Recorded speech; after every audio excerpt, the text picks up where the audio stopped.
Good morning to the Honorable Ministers of the Council, members of the media, online viewers, radio listeners via St. Martin Gov Radio 107.9 FM and respective radio stations island-wide.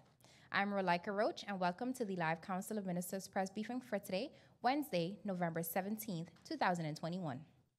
At this time, I would like to invite the Minister of Tourism, Economic Affairs, Transport, and Telecommunication, the Honorable Roger Lawrence, to address you. Minister Lawrence, you have the floor. Thank you, Rolika. Good morning, Prime Minister, colleague ministers, persons listening in the various media platforms, and to the members of the press. I will just touch on 3 points today. The first point is the update with regard to the French side. This past week, we have all been affected or seen the isolated events at our country's open borders.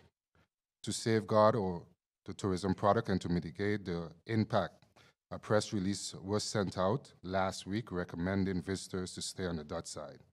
Now I'm pleased that the progress has been made and that we can resume to offering our visitors the uniqueness of St. Martin, whereby they can freely experience both sides of the island.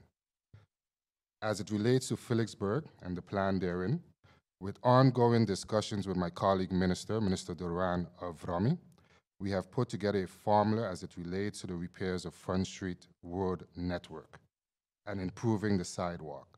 One of the priorities of the ministry in particular is the revitalization of Philipsburg.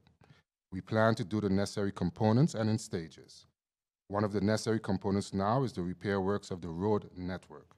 Within the next week, there will be much discussions and collaborations with the key stakeholders within the area so that the plans can be shared and the inclusive buy-in and support can be achieved. It is key for the ministry to focus on maintaining an excellent experience in Philipsburg. We have noted the urgent concerns and constructive feedback of the public regarding the repairs of Front Street. However, the necessary steps has been taken, the necessary discussions has been had, and so far it has been very positive. In closing, I would like to inform the public of initial discussions that I've already started with my team to organize a Christmas holiday village, whereby we can have more activities in our capital of Philipsburg. The plan is still in its initial stages, and we will continue to update the public once certain confirmations have been made, and more so engage the public community for their ideas as we continue to propel the destination forward. One key statement that came out of the National Recovery and Resilience Plan, it states that the people of St. Martin must be fully engaged in the actual implementation and the monitoring of the recovery and resilience intervention. And I want to focus on that as well. Thank you. Thank you, Minister Lawrence, for your opening remarks. At this time, I would like to invite the Minister of Public Health, Social Development, and Labor, the Honorable Omar Otley, to address you. Minister Otley, you have the floor. Thank you, Rolika. Pleasant day to the members of the media, the Honorable Prime Minister, my esteemed colleagues. I would like to take this moment to congratulate my ministers, Minister of Tiat, Minister of Rami, for their plans, their efforts to revitalize Front Street. I think too much times we focus on the negatives, but this government has made serious strides. This government is making an attempt to right the wrongs and do what we need to do to better St. Martin. So I, as your colleague, congratulate both you and Minister of Rami, and I hope that we can see this through to its entirety. As of November 16th, CPS has reported 4,546 confirmed cases from the start of COVID-19 in St. Martin. There's currently 1 patient admitted in the Advanced Care Facility, ACF. Although 1 is low, I would rather it be 0. In efforts to maintain a low number, I urge all unvaccinated persons to consider being vaccinated. Do your research and feel free to contact 914. Notice, celebrated globally on November 19th, International Men's Day. This allows us to recognize and celebrate the positive value men bring to the world, their families and communities. In recognition of this day, the Department of Community Development, Family and Humanitarian Affairs will air reflections on the importance of male leadership in the family and society. This will be aired on 107.9 FM and the Facebook page of the government from 7 to 8 p.m. Closing remarks. We have noticed a slight increase in the numbers, and we encourage everyone to follow protocol. Let us not drop our guard. Let us not get too comfortable, but maintain protocol. We all have a life to live. The idea is to get back to normalcy. We see the island being active. I was very pleased to see the activity in Front Street lately. We have 4 cruise ships. So I urge the businesses, I know you are excited, you are happy to gain some revenue, but let's not forget the protocols. Let us follow. I encourage all clubs, nightlife, bars, restaurants to adhere to the Health Pass protocol. I will not hesitate to revert back to some type of measures if it gets out of hand. We are here now. Let us do what we need to do. By which means the government, by extension, the government is planning to launch a quote-unquote website where we would, based on the information that we receive from the inspectors of health and TIAT, that would allow persons and tourists to know the safest places to visit, safest nightclubs, safest restaurants, based on their protocol.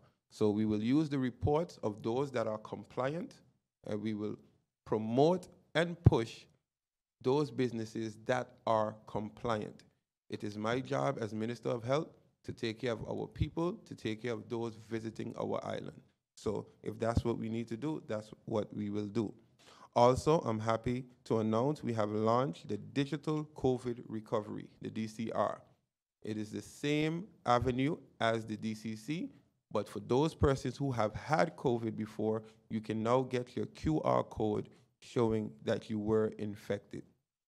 So it's the same avenues. We have added an extra tab that allow for COVID recoveries. And this, you would be considered fully immune if you have had COVID within 9 months. So we would consider you fully immune within 9 months of having COVID. I am also happy to announce the activation of the scholarship Desolation Resource Development Program. This program was created for persons who demonstrate the knowledge and traits in the field of the water production, distribution, and other relevant technical fields, which is an added value to the continuity of energy and water production. This program will allow St. Martin to strengthen its local resources in order to one day operate our own production facility. I am extremely happy. This has been available since 2008, and I'm happy to be the first minister that took it up, took advantage of it, and then we are now strengthening our resources. So I'm very happy for that. And last but not least, we have added an incidental work instruction. I have made this report, I have put it out to the press, in which large developers would have to exhaust the means of having local laborers, local machineries, and instituting job fairs and strengthening our educational system, whether it's vocational training school, NEPA program. So with this being said, we have a lot of job fairs planned.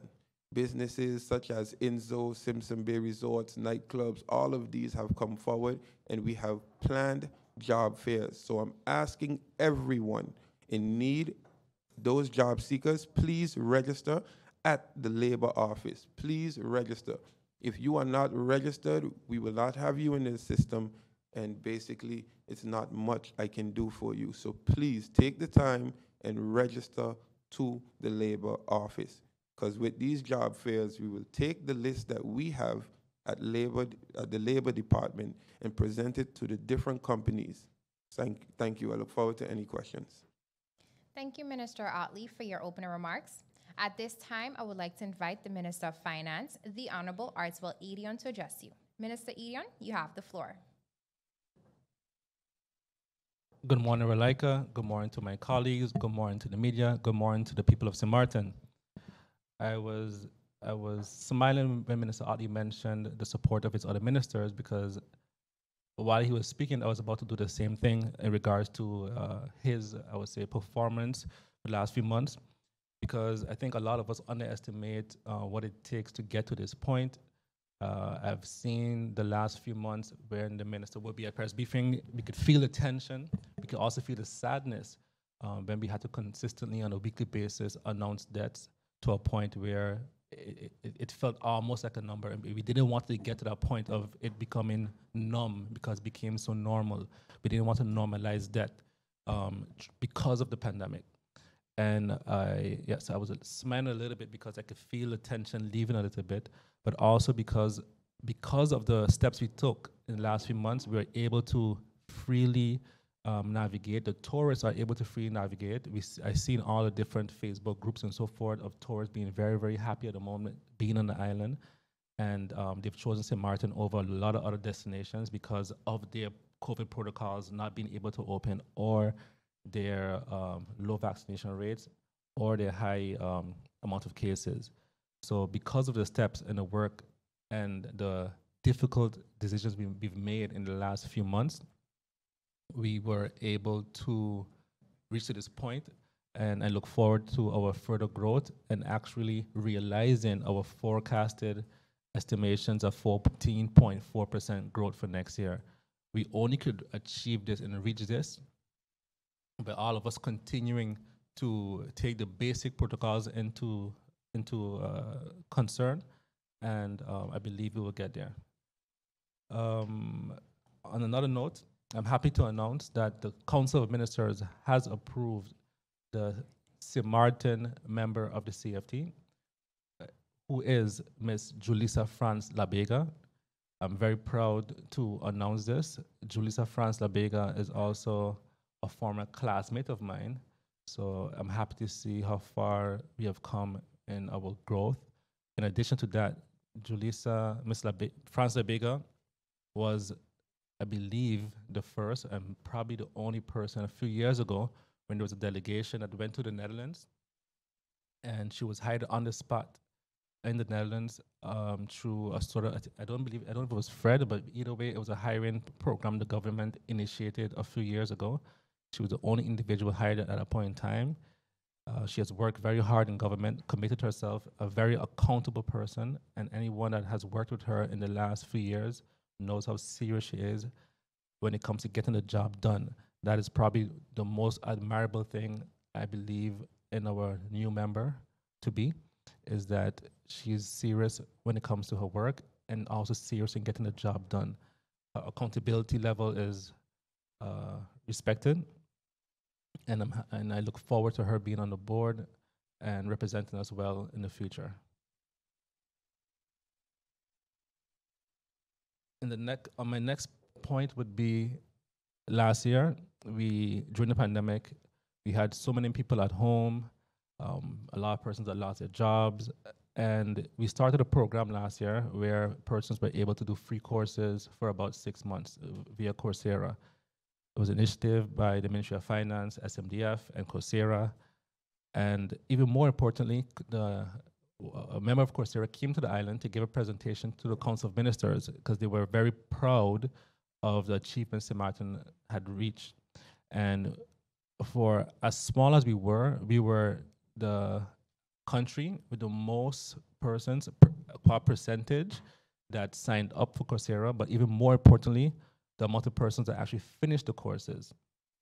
So we had over 1,200 requests last year in terms of persons that requested to start a course. We had hundreds that have completed courses and also hundreds that have completed multiple courses.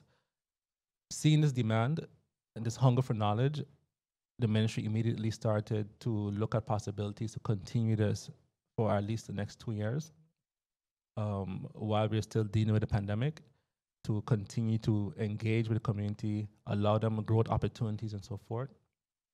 We've also had discussions with the Council of Ministers that for particular programs within the Coursera, certain levels, that they also be looked at as possibilities within, to be on your resume as growth possibilities. We have like 9-month programs and so forth from highly respected universities that we will also take into consideration for your personal growth within government. We have started, the program is called SMART, Learn Smart. SMART is an acronym for Martin Active Recovery and Training Program. As I mentioned before, we're partnering with Coursera for this part of it. SMDF is executing on behalf with us as government, but we also have some other plans in place to make it a lot bigger than just Coursera.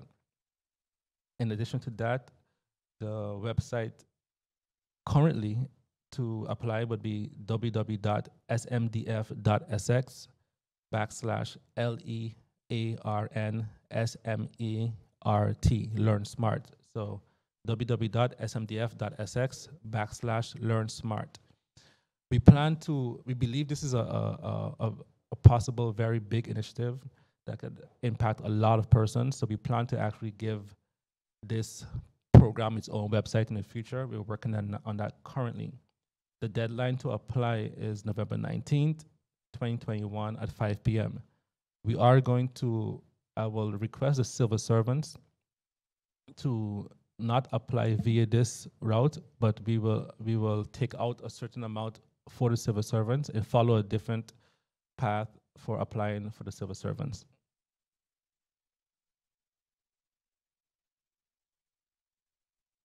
Evolution or innovation. I think we all can agree that in our generations that technology has never gone backwards. I've never seen a phone go from a smartphone back to a non-smartphone. I've never seen a TV gone from colored HD, 4K, 8K back to analog. So I think we all can agree that technology has continuously and will continue to go forward. And with this regards, as I've also been an avid enthusiast when it comes to technology and so forth, and also following blockchain, the cryptocurrency and so forth for the last few years, I believe that it's inevitable that this will also affect the islands, especially St. Martin in the future.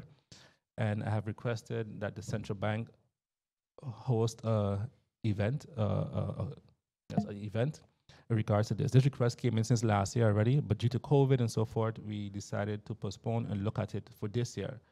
I'm happy to announce that on December 2nd, we will be having this event. It starts at 8 a.m., it ends at 1 p.m., and you can, tickets are $25. You could get a ticket on CaribbeanTicketShop.com, and we will have 3 different speakers. Oliver Ricken, he's a partner and founder of Emerging Horizons, a boutique consultancy firm that provides various services to help companies of all sizes to be prepared for the upcoming technologies when it comes to blockchain, artificial intelligence, and big data. We also have Rick Willard. He's the founder and managing director of Agentic, a leading blockchain thought leadership firm. And we also have Errol Kova. Errol Kova is the head of the Expert Supervision Department of the Governance, Compliance, and Conduct Supervision and chair, actually, of the innovation platform of the Central Bank Curacao St. Martin.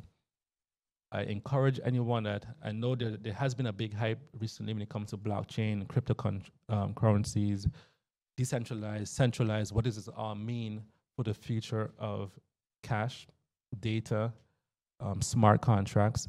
So if anyone has any interest in this area, I would say please come out, learn, and let us be prepared for the future. Because the future, as I mentioned before, will come if we want it or not. We've seen it generation after generation.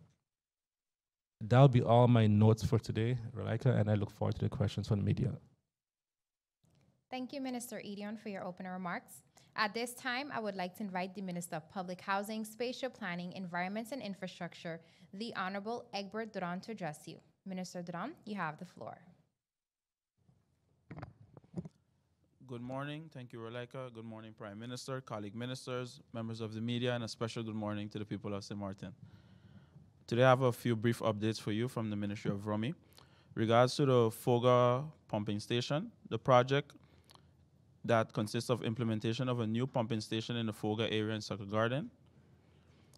This would be phase 2 of this project, as we already have sewage pipes installed from a previous project by the ministry a couple of years back. This project would allow residents in the area of Foga to connect to the sewage system. The works will be primarily focused on the construction of a new pumping station and the pressure line that will lead to the wastewater treatment plant. There will be no road closure, as the works will primarily be in the designated area for the pumping station, and the lines will be placed on the far side of the road in order to avoid obstruction of oncoming traffic. After suffering some unforeseen setbacks, this project is now back on schedule and is projected to be completed by March of 2022, God's willing. In regards to the intersection of K Bay Road as Welfare Road, the ministry has the extension of the ministry fully, and I would like to explain the situation at hand and the options that are currently available that are on the table at this moment. This section of the road has been repaired at least 5 times over the last years. It has been established that there is a high water table at this location, in which presumed have caused a spring, which in turn causes constant drainage to be on the road in that particular area. The solution to tackle this issue, similarly to how we tackled the Halderby Road and Miller Region, so that a drain will be installed below the road surface, which will lead the water into the nearby drainage channel to avoid the constant potholes that we see. A temporary steel was placed over the potholes. However, I'm asking the population just for a little more patience as the ministry is executing and planning when it comes to the repairs at this critical intersection, or else we will continue to see a repeat of the potholes over and over again, as we've seen over the last couple of years. This goes for other areas similar to this one as well. Having to frequently fix the same roads over and over isn't desirable for anyone. So we want to get them fixed properly so that they can last for quite some years. The ministry is looking forward for the repair works to begin at the K Bay intersection as soon as the ongoing approval process is finalized. In regards to building permits, the permits department will be closing off the 2021 permit application period on December 10, 2021, for 1 month until January 10, 2022. We will resume work or accepting of applications on January 11. This suspension period of application intakes coincides with the closure of contractors and architecture firms. It is also allowed the department the necessary time to finalize all pending applications as possible before resuming on January 11th. Therefore, it should be noted that all regular activities and responsibilities of the department shall continue, such as issuing of building permits. So this will not hamper the issuing of building permits, just the application process. In regards to St. Martin Housing Development Foundation, in follow-up to a town hall meeting that was kept a couple weeks ago with regards to the residents of Belvedere, I dispatched a letter to the Supervisory Board of Directors of the Housing Foundation for consideration of giving the residents the opportunity to become homeowners of their units. Some residents' opportunities who have the certain homes that were for sale in the past and could possibly be sold to them now. There will be further discussions, and I look forward to a positive collaboration with the Housing Development Foundation on this point. In closing, I would like to say that as much as things might seem stagnant for the general public, I must say that we are definitely overcoming a lot of internal hurdles that we were faced with, and I look forward to being able to execute much more in 2022. As government on a whole, we've been faced with some challenges, but I would like to reassure that our commitment, my commitment, and the commitment of this government to be able to comply and make sure make St. Martin better again and put it back on track to where we used to be. Thank you, and I look forward to any questions that members of the media might have. Thank you, Rebecca. Thank you, Minister Duran, for your opening remarks. At this time, I would like to invite the Prime Minister and Minister of General Affairs, the Honorable Silvera Jacobs, to address you. Prime Minister Jacobs, you have the floor. Thank you very much, Relika. Good morning to you. Good morning to my colleague ministers, of course, the listening and viewing public and the media present, as well as those following via whichever broadcast. I would like to take this time today to wish all citizens, whether they reside in Station or not, within the diaspora, happy Station Day. Yesterday they celebrated November 16th. Congratulations. You do know that we do have many stations here on St. Martin, and though it wasn't a free day for you, I'm hoping that you spent the time celebrating your day as well. On St. Martin Day, November 11th, the Cabinet of the Minister Plenipotentiary hosted a day of commemorations comprising of 2 parts. In the afternoon, Minister Violinus hosted a luncheon for seniors of St. Martin descent, and during the lunch, memories of St. Martin of old were shared. The seniors and staff were offered the opportunity to extend their well wishes to family and friends on St. Martin. During the evening, there was a reception held which centered around St. Martin's Day theme for this year, standing triumphant in the face of adversity. During the reception, 4 St. Martiners living in the Netherlands or in the Netherlands at the time were recognized for their outstanding contributions. In the field of sports, we would like to also extend our congratulations to Mr. Denzel Richardson and Dudley Leonora, excelling in the area of baseball in the Netherlands on the world stage, and in the field of research, Ms. Lizanne Charles was recognized, and of course, my former student, which was also a very proud moment for me, Mr. Lisandro Suriel, in the field of digital arts and photography. We commend all St. Martiners all over the world, every day, of course, and highlight them as soon as we know.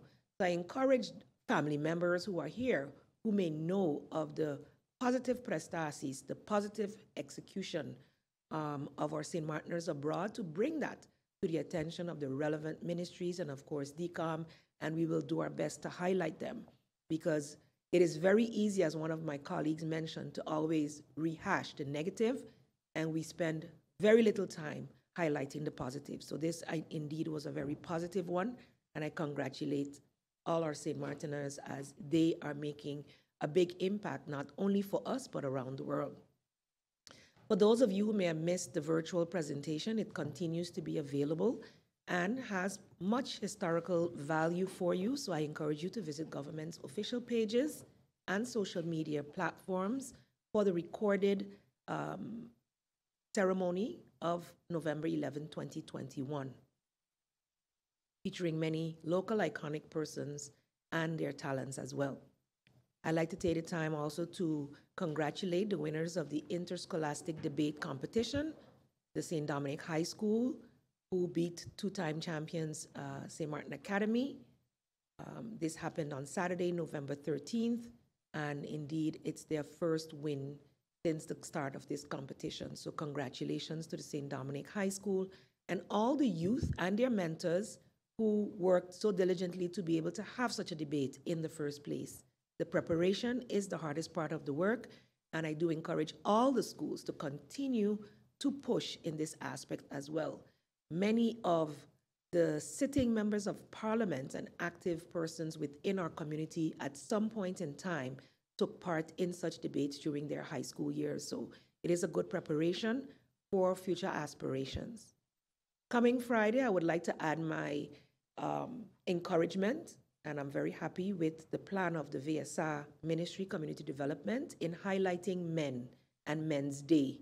Over the years, of course, we have been highlighting women and all types of issues where, you know, women have always been the ones seen as not having equal rights, and so overlooked the men many, many times.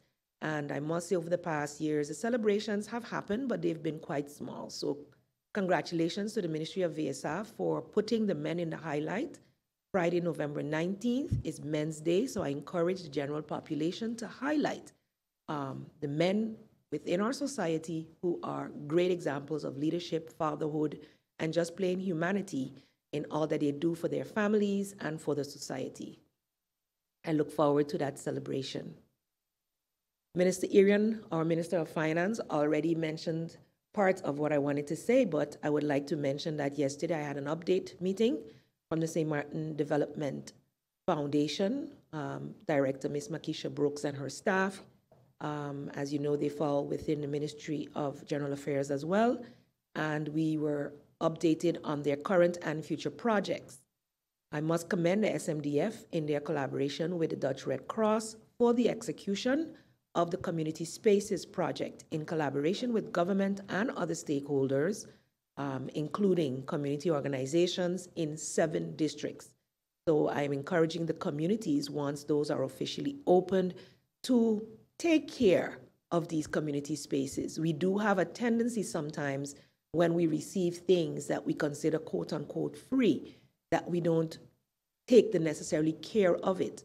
But the community organizations who have collaborated with SMDF and the Red Cross will be the ones who will be maintaining and keeping them up to date. But of course, it behooves us as a community also to treat them with care, because it is promoting family togetherness, it is promoting health, all of the exercise equipment, etc., that has been placed for the use of the general public. So that is one of the programs that is rolling out, and including the one already mentioned by the minister, but I would like to add that they are already collaborating with other universities to be able to launch the online learning platform, which, as was mentioned, started out initially with the whole active recovery and training program during the pandemic. Universities such as Yale, University of Michigan, IBM, and Microsoft are also, as well as industry educators, will be available via this platform. There are 500 spaces available, and already with the soft launch, some 200 persons have registered. And while Minister mentioned that we would use another platform for the civil servants, in my discussions with Ms. Brooks yesterday, she mentioned that some civil servants had already registered, so I would like to encourage those civil servants who would continue to register for these courses, that they do so using the stmartin.gov.org email so that we can ensure that their placement is done. The general public, of course, is encouraged to visit the website of the SMDF to ensure that you also get the opportunities, and as government, we will continue to support all opportunities for education for our people. Again, this is free for you, but the government of St. Martin is supporting this project. So we do hope that persons will not only register, but complete the courses as we've done during the lockdown.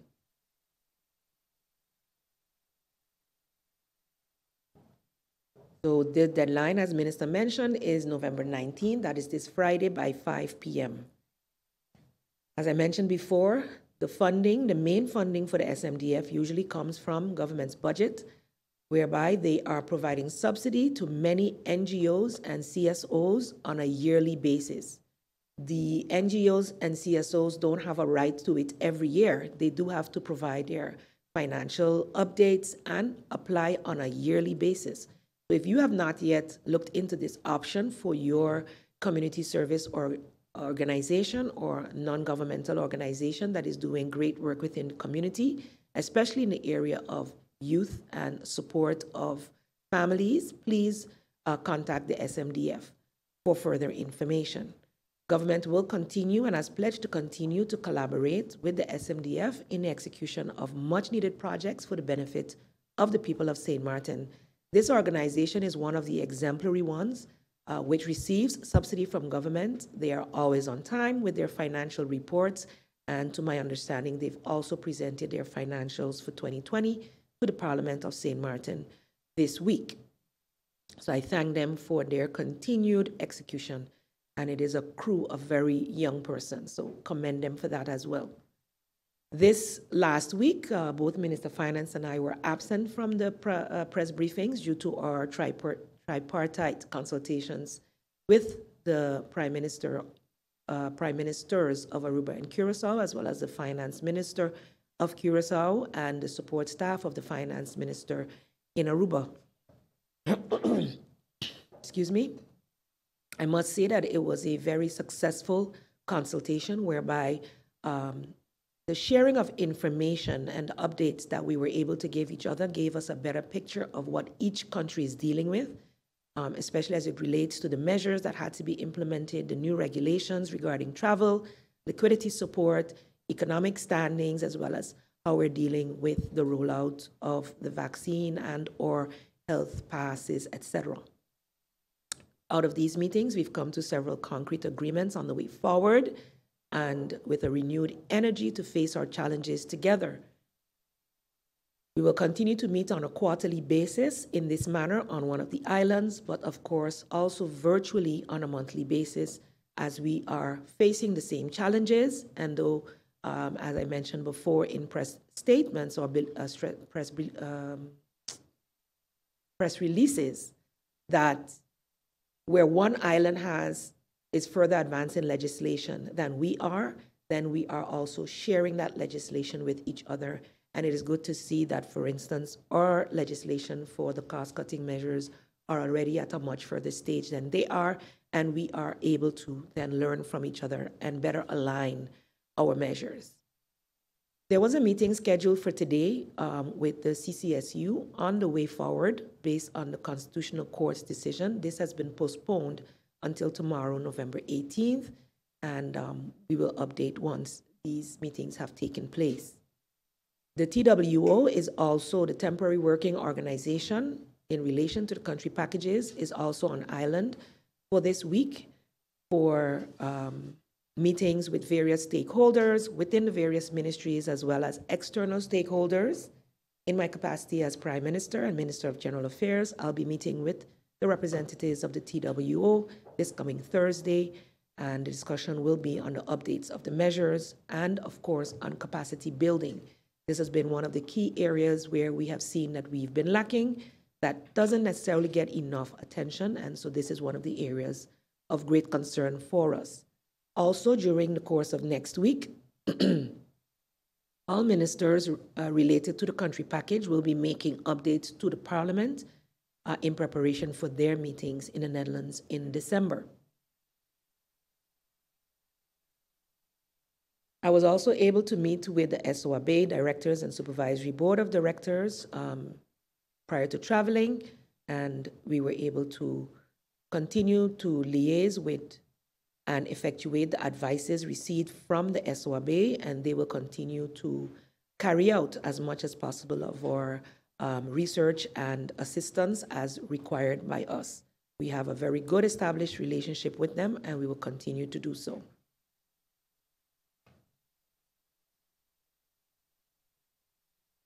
I'd like to end by mentioning that we are rounding off our hurricane season and preparing for our Christmas season, and I ask everyone to remain vigilant, to continue with your preparations, and of course, as it relates to the COVID-19 pandemic that is subsiding on the island due to the great protocols, and I must commend Minister Otley as well and his team, the people at CPS, and all the stakeholders for all the hard work that they continue to do to mitigate the spread, to encourage persons to get vaccinated and put measures in place to protect the population. Through all these efforts, we're able to be open today. We're able to see cruise ships coming into the harbor. We're able to see St. Martin coming back alive. And this will help us to get back on our feet financially and economically. And though we won't be there yet in 2022, we look forward to day by day improving and encourage every single person to see yourself as part of that progress. St. Martin's motto is always progressing, and it will require all of us to work together to get it done. Like I await any questions from the media. Thank you. Thank you, Prime Minister, for your opening remarks. If you've just joined us, you are watching the live Council of Ministers press briefing for today, Wednesday, November 17th, 2021. Thank you for joining us. We now move on to the question and answer session. The floor is open, and Bibi Hotshaw of SMN News, you have the floor. Thank you, Relaika. Good morning to colleagues, ministers. Good morning. My first question is to the Minister of VSR. Minister Otley, you spoke about the scholarship program with 7Cs. At least I think I got a press release on that also. But what I need to ask you about, Minister, I believed in 2016, do not hold me to the year, but I believe it's 2016, the former SBOD of GEBE worked tirelessly in getting GEBE to purchase 7Cs so St. Martin could then have its own water plant. I believe the minister back then went ahead and renewed that contract even though there was an intention to purchase. Can you tell us what's the status of the contract now? Has this government opted to purchase the company, or will you guys renew the contract again for 7Cs? Thank you very much, Ms. Shah. We are currently in negotiation. It is something that has been on my desk for a couple of months, but it is not a decision that I can just up and take emotionally. The contract has a lot of amendments, so it really took our time to really understand it and know where we are going. At the moment, we cannot. What is written is we will not have ownership until 2025 at the moment. Yes, correct. But however, I think that what is most important is the steps that we are taking now to prepare for that ownership, which is the DRDP program, which will allow us to prepare our people for water management. It is one thing working and carrying out the day-to-day operations, but the management aspect of it and what we need to know. So that's the part of my urgency, to start this scholarship, to prepare us to have ownership of our own plants. That if we do decide that, hey, we're not going to renew and we're going in one direction, St. Martin will be ready. So we are in the negotiation phases. I can't go too much into it because we're negotiating. But what you can know is that we are preparing our people and St. Martin to own our plants in the near future. Thank you. Thank you, Minister Otley. I would now like to invite Rav Kantav of Phillipsburg Broadcasting. You have the floor. Thank you, Ms. Roach, and good morning to everyone in the room. My question is for the Minister of Finance. My question is, with the current tourist-related activity, will St. Martin have to consider more liquidity loans in the near future from the Netherlands? And has there been any new update on the budget since it was sent to the Council of Advice? Thank you. Thank you for your question, Mr. Kantav. In regards to liquidity support, as it is right now, the budget 2022 has a deficit of 128 million guilders. So in that regards, we would be needing liquidity support. We are hoping that the season continues to do well in terms of also not only tourists, but making sure the pandemic, the cases and so forth remain low, no hurricane and so forth, barring any other circumstances. Yes, I do hope that we achieve our growth of 14.4%. But as it is right now, in the budget, we have a deficit of 128 million guilders. Of course, this can always be less.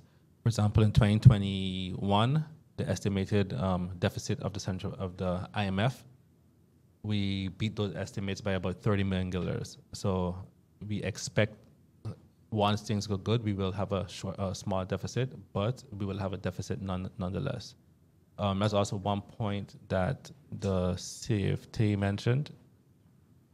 And they expect to have a balanced budget in 2023. I think that's very, very unrealistic.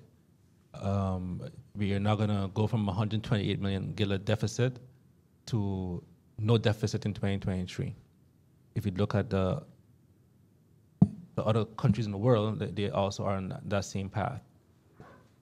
Your second question was, the budget. Yes, the budget. We already got a response back from CFT. That's why I can mention these things. So we got a response last week. No, we got a response last week already from CFT, and we are now awaiting the report from the Council of Advice. Council of Advice? Oh, okay. I just got an update from the Prime Minister that the advice from the Council of Advice came in yesterday. I haven't seen that advice as yet, so I can't comment on that. In that regards, then we have both the feedback from the CFT and the Council of Advice. That process now falls on government. We have to now review the advices from both entities, apply the necessary advice where applicable, and then bring it back to the Council of Ministers and then Parliament. So we still have a short, intense path, but we are still hoping to achieve this by November as we stated. Thank you, Raf, and thank you, Minister Edion, for the response. I would like to inform members of the media and the viewing and listening public, the Minister of Public Health, Social Development, and Labor, the Honorable Omar Otley, had to leave press briefing due to a prior engagement. So any further questions can be sent to his cabinet in writing. Lyndon Brown of BCN TV, you have the floor. Good morning to the people of St. Martin and the ministers that are present here today. This question is between the Prime Minister and the Minister of Finance. Minister, recently we have a discussion and cost-cutting measure. Minister, now it is pending, and soon the cost-cutting measure will have an impact on civil servant, Minister. Is there any way of reversing make any change to accommodate civil servant, especially?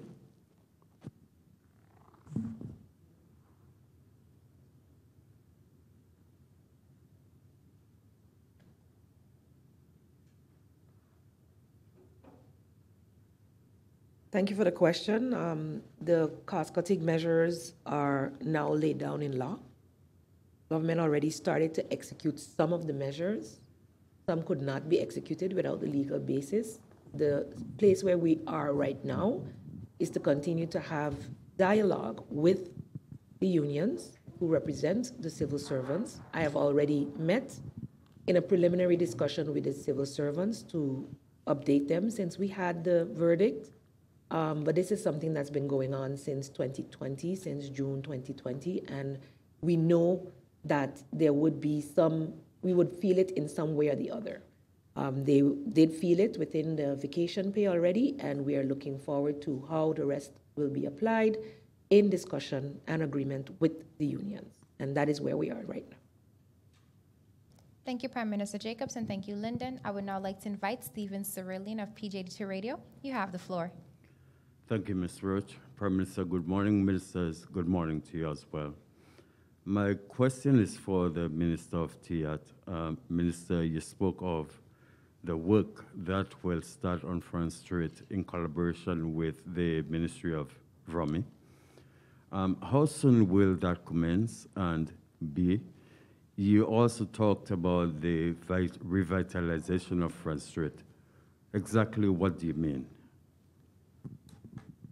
Thank you for the question. A very good question. As I mentioned prior, within the last 2 weeks, we had very good discussions with stakeholders, myself and the Ministry of VROMI. Those discussions concluded on a very positive note.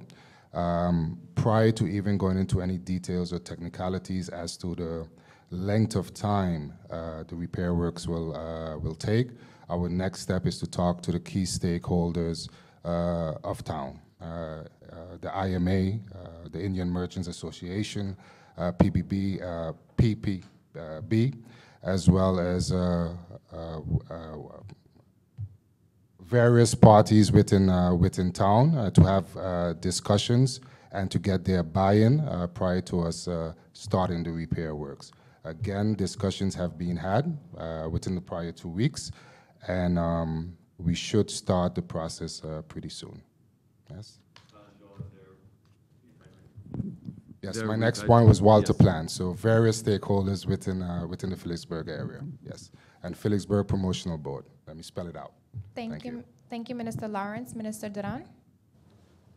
Thank you, Rulaika. Thank you, Mr. Cerulean. I would like to just add a bit. We know Front Street has been an issue for quite a while, I would say quite some years. I mentioned earlier about the intersection at KB. Anybody that deals with government knows, or any experience knows, that things take a process. You're not dealing with a private company. There's procurement. There's a lot of different procedures that need to take place. We would hope, it would be my dream to start the work today. However, I'm not dealing with my funds. We're dealing with public funds. Me and the Minister of TIAT, we collaborated very well in terms of getting the ball rolling on this project. And it is our intention to have it done post-haste. So I just want to reiterate our commitment to having that resolved, as well as many other infrastructure issues that we face. We are now entering into a season, a very promising season, and it would be my hope to have had it done last year in the quiet season. However, funds were not available. Nevertheless, we remain committed to having that done. Thank you. Thank you, Minister Duran. Minister Lawrence. Yes, I think I missed your second question. It was two-tier, the revitalization of town. As I mentioned prior, there are key components, stages we are looking at, but the revitalization of town is one of the top priorities of my ministry, as well as key stakeholders within the industry. one of the areas we'll be looking at is the overall product mix.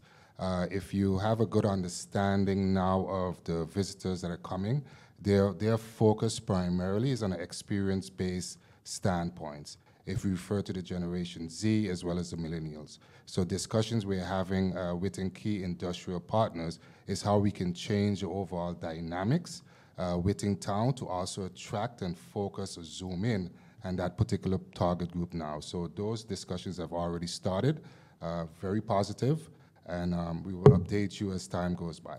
Yes? Thank you, Minister Lawrence. We now move on to the second and final round of questions. Members of the media, please note that we are pressed for time. It'll be one question per minister. Bibi Hatshaw, you have the floor. Thank you, Rolika. Minister Doran, 12 days ago, the Court of First Instance rendered a verdict in the interest of the internal auditor, the chief internal auditor of NVGEBE. That verdict has a $500 a day penalty if certain things did not go into effect. For example, reinstating the person to their position, issuing I don't know if you want to call it a rectification or an apology in a newspaper. Today is day 12, Minister, and to date, the temporary manager have not executed that verdict, bringing a penalty of $6,000 to the company. As the Minister of Romi, have you discussed this issue with the ESBA, the current ESBA that you have?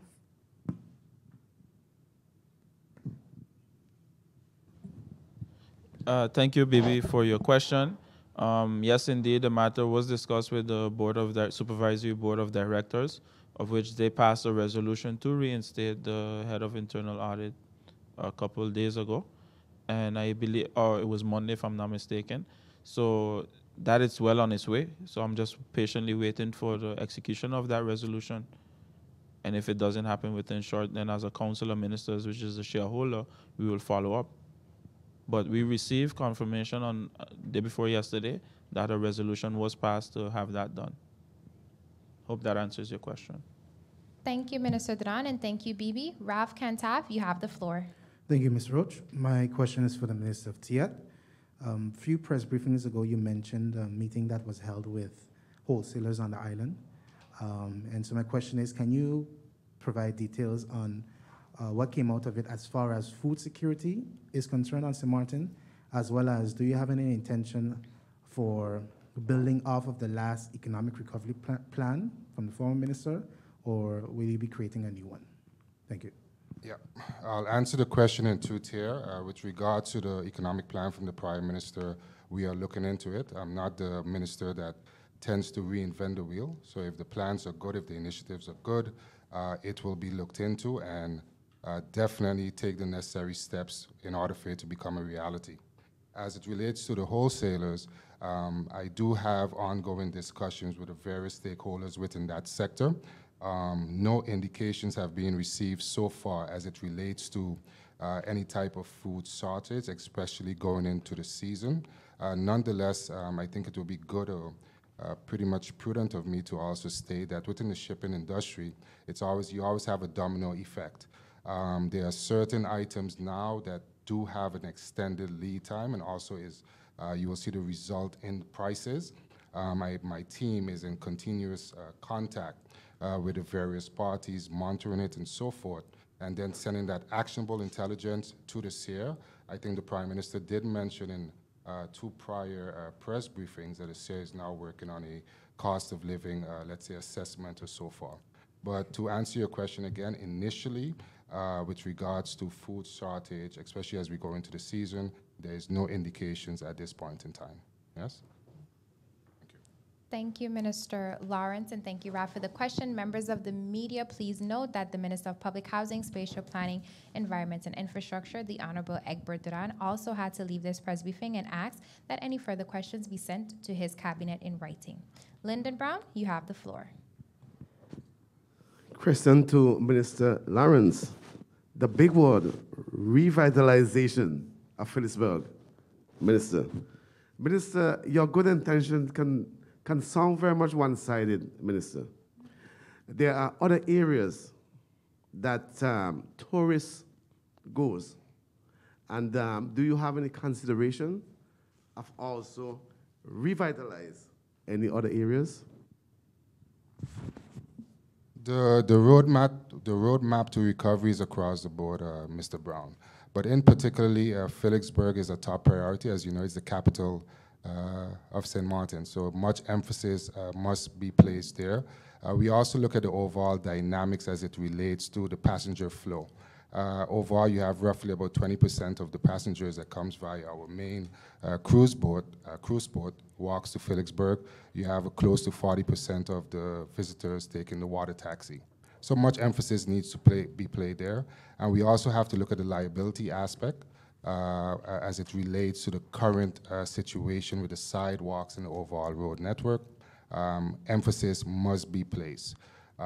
So from that standpoint, I think it's key to note there's reasons why focus and priorities are being placed in particular areas, but the roadmap to recovery is pretty much across the board. We have to look at the overall carrying capacity of the country as well. If already you are seeing the type of numbers that are coming in, the airport is projecting roughly 60% of pre-COVID levels. The port is already projecting passenger capacity on the vessels going up to, let's say, 60% already. So as it relates to areas of, let's say, as you put it, revitalization or reconstruction or so forth, we have to look at the hot spots. And I think to a great extent, the front side has to be part of this overall process as it relates to the overall logistics flow of our visitors to our shores. Yes? Thank you. Thank you, Minister Lawrence, and thank you, Lyndon. Stephen Cerillion, you have the final question. Thank you, Ms. Roach. If I may go back to the Minister of TIAT. Minister, several ministers before you spoke of the possibility of establishing the St. Martin Tourism Association. I'm sure you too have taken note of that. Is this something that you, as the Minister of TIAT, considering to at least work along with to make this become a reality on St. Martin? That's a great question, Mr. Cerillion. I also want to just share a story. The first STA to be established on the island, I was part of the board. So it's pretty much dear to my heart. It's a top priority for my ministry. Up until yesterday, I had discussions where that is concerned. And earlier I mentioned about if there are plans in place, I will definitely look at it. And particularly with the STA, there are areas whereby we can benchmark, Aruba, for example. So we're already having ongoing discussions with Aruba, get an understanding of their blueprint, and see more or less where we can formulate some of the best practices. We don't have to reinvent the wheel. But to answer your question, yes, the STA is a top priority. In many of my discussions with stakeholders across the board, there are few, let's say, constant denominators. The airport is one of them. When the airport will be back, better, the gem of our country. The STA is also another point that always comes up, and as well, Phillipsburg, the revitalization of Phillipsburg. So these are key, let's say, goal areas for my ministry that I will be looking into, and I'll be able to provide you with a more promising update within the coming weeks, but it's a top priority. Yes. Thank you, Minister Lawrence. Members of the media, this does bring us to the end of the question and answer session. Any further questions can be sent directly to the Minister's Cabinet in writing. Honorable Ministers of the Council, members of the media, radio listeners, and online viewers, this brings us to the end of the Live Council of Ministers press briefing for today, Wednesday, November 17th, 2021. For rebroadcast, tune into St. Martin Gov Radio via 107.9 FM, Telems Tel TV Plus, the official Facebook page of the Government of St. Martin, the YouTube channel Government of St. Martin, and St. Martin Cable TV channel 115. For video on demand, log on to the Government of St. Martin's YouTube channel. On behalf of the Department of Communication and the Government of St. Martin, I'm Rolika Roach and wishing you a pleasant day further.